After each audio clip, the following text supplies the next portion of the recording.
샬롬, 다음 세대와 부모 세대를 위한 중보기도. 오늘은 16번째 시간으로요. 말씀과 기도 함께 합니다. 오늘 말씀은 사도행전 3장 6절, 10절 말씀입니다. 베드로가 이르되 은과 금은 내게 없거니와 내게 있는 이것을 내게 주노니 나사렛 예수 그리스도의 이름으로 일어나 걸으라 하고, 그가 본래 성전 미문에 앉아 구걸하던 사람인 줄 알고 그에게 일어난 일로 인하여 심히 놀랍게 여기며 놀라니라. 네, 사도행전 말씀인데요. 우리가 너무나 잘 아는 말씀이죠. 그리고 우리가 이 구절 너무 좋아하잖아요. 은과 금은 내게 없거니와 내게 있는 이것을 내게 주노니 나사렛 예수 그리스도의 이름으로 일어나 걸으라. 지금 베드로가 이렇게 선포한 것은 앉아서 날 때부터 앉아 있었다 그러죠. 그리고 성전 미문에서 구걸을 했다. 그죠? 먹을 것을 구했다라는 거죠. 그래서 육적인 양식을 구하고 있는 자에게 영적인 양식인 복음 예수 그리스도를 선포했을 때 그가 일어나 걷게 되었습니다. 거기에는 많은 사람들이 있었을 거예요. 그런데 그곳에서 많은 사람들이 오가면서 그를 봤을 텐데요. 그런 사람들이 또 많이 있었겠죠. 그런데 그에게 정말 긍휼함을 가지고 그를 음식을 조금 준 사람도 있었겠지만, 영적인 양식, 복음이 선포된 것은 이 베드로가 이렇게 말씀을 선포한 것이 처음이었을 거라고 믿습니다. 그랬을 때 그가 정말로 서서 걷고 뛰고 성전 밖에 미문에 앉아 있었는데 성전 안으로 들어가면서 찬송을 했다. 그러니까 하나님을 경배했다라는 것이죠.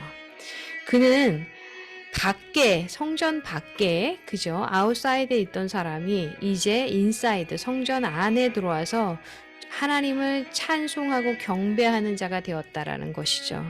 이게 이제 육적으로 어떤 아픔이나 질병이 치유되는 것을 포커스하기보다는 지금 이 사도행전 3장 11절에서 10절 말씀은 은도 아니고 금도 아니고 세상적인 어떤 쾌락이나 권력이나 그저 물질, 이것이 아니라 나사렛 예수 그리스도, 그 이름만이 너를 온전히 치유할 수도 있다.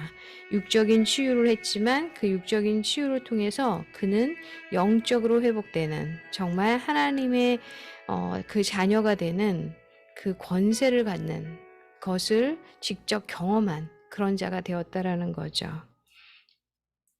우리가 예수님을 구주로 믿는 믿음은요, 먼저 그의 나라와 그의 의를 구하는 그런 믿음으로 살아가는 것. 그래서 예수님을 구주로 믿는 것이 바로 예수님을 구주로 믿는 믿음을 가지고 살아가는 자입니다.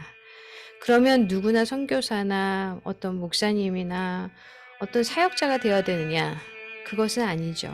우리의 삶의 자리에서 먼저 주님의 나라를 구하고 나사렛 예수 그리스도를 선포하며 살아가는 그 복음을 삶으로 살아내는 것은요, 주님께서 너무나 수없이 말씀하고 계신 바로 사랑입니다. 내 이웃을 사랑하라 그랬는데 가장 가까운 이웃이 누구입니까? 우리 가족이죠. 그런데 우리가 멀리 있는 어떤 사람들에게는 정말 긍휼한 마음도 생기고 그를 불쌍히 여기기도 하고 또 쉽게 용서도 하고요. 그런데 가족하고 얽혀있는 그런 관계들은 우리가 쉽게 용서하지 못합니다. 그리고 미워하는 마음으로 가득 차 있습니다. 하나님께서 우리에게 너무 많은 것을 원하시지 않으세요. 그의 나라를 구하고 그의 의를 구하라는 것은요, 예수님을 사랑하라는 건데, 그 예수님의 사랑의 첫 번째는 바로 너의 이웃인, 너하고 가장 가까운 그를 용납하고 용서하고 사랑하고 하나님 사랑 안에 거하라는 것입니다. 우리가 이렇게 주님 안에 거할 때, 긍휼함을 가질 때 복음이 선포되고요, 그 나사렛 예수 그리스도 이름으로 우리가 놀라운 기적들을 행할 수 있습니다. 우리 누군가가 복음이 전파되길 원하는 자들이 있습니까? 그들의 육체의 질병이 있습니까? 그 육체의 질병을 위해서 기도하지만 가장 중요한 것은 나사렛 예수 그리스도 이름이 그들의 삶 가운데, 나의 삶 가운데 온전히 심겨지고 선포되어져야 온전한 회복과 치유가 일어난다는 것입니다. 우리 함께 질문하고 답해 봤으면 좋겠습니다. 당신은 말씀으로 나를 바라보며 그 말씀이 삶에 선포되는 어떠한 간증을 가지고 계십니까? 우리가 테스트모니 간증이라 그러면 굉장히 이렇게 간증 프로 같은 데서 나오는 것처럼 엄청난 그냥 힘든 일이 있다가 그때 하나님을 만나고 그런 것만 간증이 아닙니다. 정말 작은 일부터 우리의 말씀으로 살아가는 그 간증이 될 수 있다라는 것이죠. 예수님의 이름으로 일어나 걸어야 하는 자들을 위해서 어떻게 말씀을 전하고 있습니까? 그것이 기적이고 그것이 하나님께서 우리에게 행하라고 하신 정말 중요한 것임을 우리가 깨닫고 오늘 사랑하는 우리 누군가에게, 배우자에게, 자녀에게, 부모님에게, 그리고 그 누군가에게 예수의 이름을 선포할 수 있는 믿음으로 나아가기를 기도합니다. 우리 함께 기도합니다. 하나님 아버지, 베드로가 성전 미문에 앉아 구걸하던 나면서부터 못 걷게 된 자를 나사렛 예수 그리스도의 이름으로 일어나 걸어라 선포하자 그가 서서 걷고 뛰며 하나님을 찬송한 것을 보면서 진정한 치유와 회복이 어디서부터 오는지를 깨닫습니다. 주 예수의 이름을 그에게 선포하고 복음이 그를 치유했던 것 같이 이 땅에 주님을 모르는 많은 자들에게 나사렛 예수 그리스도의 이름을 선포하고 주님을 만나서 이제 더 이상 성전 미문인 세상에 머물지 아니하고 성전으로 들어가 주를 찬송하고 경배하는 은총이 임하길 기도합니다. 세상에서 은과 금 같은 물질과 쾌락, 명예와 권세, 자신이 원하는 방법의 문제 해결과 회복을 위해서 주님을 찾는 자가 아니라 오직 영생이시고 구원자 되신 주 예수 그리스도를 찾고 구하고 주님께 머무는 영혼이 되게 하옵소서. 예수 그리스도의 능력과 사랑과 은총을 감사드리는 참된 주의 제자의 거듭남이 있기를 소망하며 모든 말씀을 주 예수 그리스도의 이름으로 기도합니다. 아멘.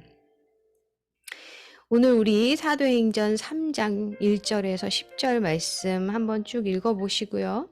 이 말씀을 선포하면서 기도하면 좋겠습니다. 주님, 이제 은과 금을 구하지 않겠습니다. 세상의 물질을 구하는 것이 기도의 온전한 목적이 되지 않기를 원합니다. 하나님을 구하겠습니다. 하나님께서 필요하시면 물질을 채워주실 것이고 회복과 치유가 필요한 곳에 하나님의 온전한 치유와 회복이 있기를 간절히 기도하며 나아갑시다. 우리 자녀들, 부모님들, 또 믿지 않는 그 영혼들을 위해서 우리 기도합시다. 내 자신을 위해서 기도합시다. 하나님 아버지, 주님의 말씀을 선포하는 자로 살아가고 있는지 말씀을 통해서 깨닫는 영을 주시옵소서. 우리 함께 기도로 나아갑니다.